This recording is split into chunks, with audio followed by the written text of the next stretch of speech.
Hello and welcome to another Overlord lore video, and today we are going to take a closer look at precisely why Ainz Ooal has entered the war against the Beastmen, specifically what the bigger picture behind all of this even was.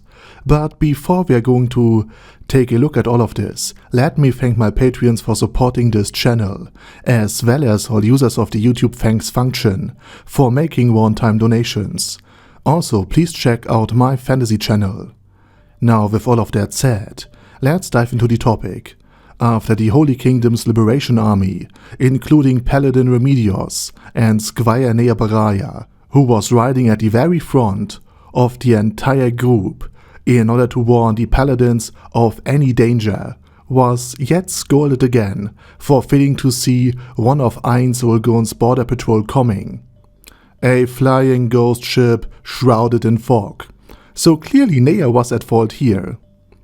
The entire convoy entered the Sorcerer Kingdom's capital city, Irantel, and after just a few days, the Holy Kingdom's envoys were able to receive an audience with the Sorcerer King himself, and they begged him to be allowed to take Mormon with them into the Holy Kingdom, so that he could chase off or destroy the demon Emperor Yaldabaoth.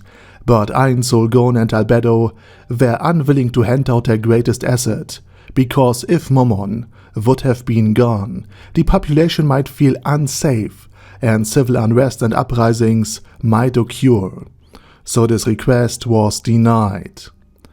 Despite Nea's honest and good-hearted and well-intentioned pleas, something that inspired Ainz Ooal to personally follow Nea and reveal himself to her. Okay, wording. He had casted Perfect Unknowable, the spell that we are familiar with from the Dwarven Arc, in order to avoid drawing too much attention onto him.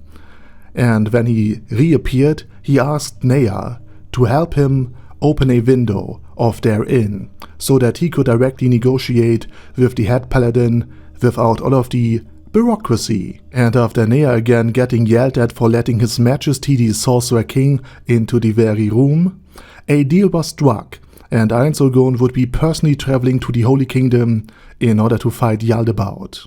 Now, you might ask what's in it for the Sorcerer King. Well, he proclaimed that Yaldabaoth had certain demon mates with him, aka the Pleiades, and Ainz Ooal pretended to be interested in capturing them.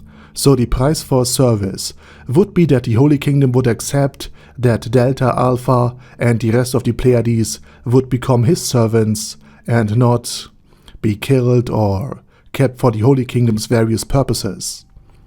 Now you might have already guessed it, but Ainz Ooal already has the Pleiades. So what's the real deal here? And obviously capturing the Pleiades battlemates was just a pretext to justify why the Sorcerer King himself would be joining the Holy Kingdom's liberation army.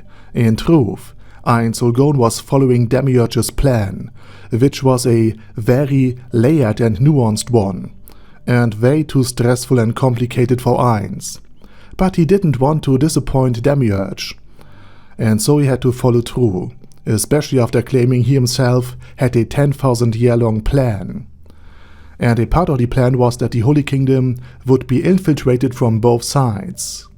On one hand, Yaldabaoth would be clearly present, a overwhelming country-destroying danger that everyone could see, and on the other hand, the Sorcerer Kingdom would fight for, let's call it the good side, and again gain lot of acceptance and political and social credit for the action of the Sorcerer King himself, which of course will make it very explicit that the Sorcerer King is one of the good guys. And to ensure that everything would run smoothly, a few key figures had already been replaced with greater doppelgangers in order to coordinate both sides. So basically Demiurge was trying to do the same thing that Darth Sidious did during the Clone Wars in Star Wars. And after everything was done, there would be a badly weakened northern part of the Holy Kingdom, and a relatively undisturbed southern part. And once an inept king would have been installed onto the throne, the situation would rapidly deteriorate, and a civil war would break out. A perfect pretext for the Sorcerer Kingdom to swoop in again, and end the war, and then formally annex the Holy Kingdom as their very own.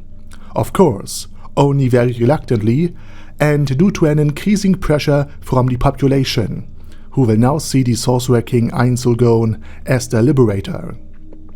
So, the idea to use bad rulers in order to cause internal chaos wasn't something new. And later in the 4th season, Philip was just not a doppelganger, and way too overqualified for the job.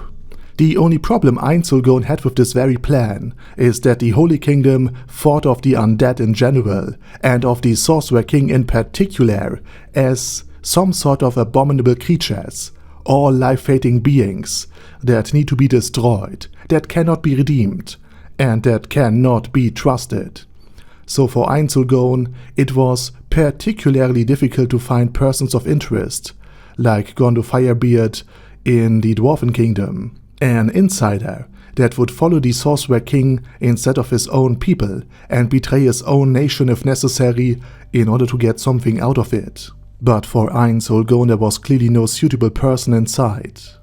Quite the contrary, Remedios would ask every time the Sorcerer King did something good, "But did you know that he is an undead?" in order to crush any sympathy for the Sorcerer King.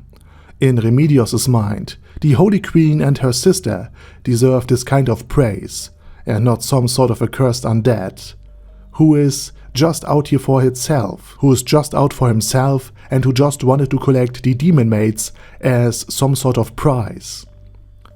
Or in other words, Remedios hates the Sorcerer King because he had the wrong motive to help people. And with all of that said, next time we will take a look at the relationship between Nea Baraya and Ainz Ooal. But with all of that said, let me just say thank you very much for watching, and special thanks to Arder Daddy Arder, Bad Guy Ye, Bad Burrito 316, Beezer, Ben C, Brandon D, Chrissy, Crowley 0221, Sia, Crystal Prime, Dead Slime, Death is Mercy, Deathless Dragonlord, Demon Xenomorph 1987, Devin Downen, Ding Dong, Duckwagon, Dunkler Krieger, Dystopia, Dystopia II, Enigmatic Unicorn, Feral Shivan, Guy with That Head, Hector Marino, Hoss, Huster, Jacob G, Jana B, Jason, J. Morris, Chromius, Kyle R, Lee K. Long, Legendarius, Lelouch Britannia with a Mustache, Lexus Fox, Lord Nishikian Rai, Lord Touch Me, Love Razor, Mervek, Mr. Shoes, Mr. Tweaker, Michael R, Michael Y, Nope, Oh Hell No, Normal Toad, O'Kill, Overlord General Gasper, Paddy Pantum, Personage, Primus 11, Q-Ne Caracos P, Shergox's Daddy, Shadow Lightning Wolf, Shrine Keeper, Super Tier Magic Batista Bomb, Supreme Cheese, Staris, Ted, Texas Deer, The Orc Warboss, Rak Ed Smasher, T.E. Wang, Vash Hawkeye, Vegito 27, Venture Fanatic, Wilhelm, Xenukai, and Zonagon. Thanks guys. Anyway, have a nice day, and I hope to see you all again soon on my next video.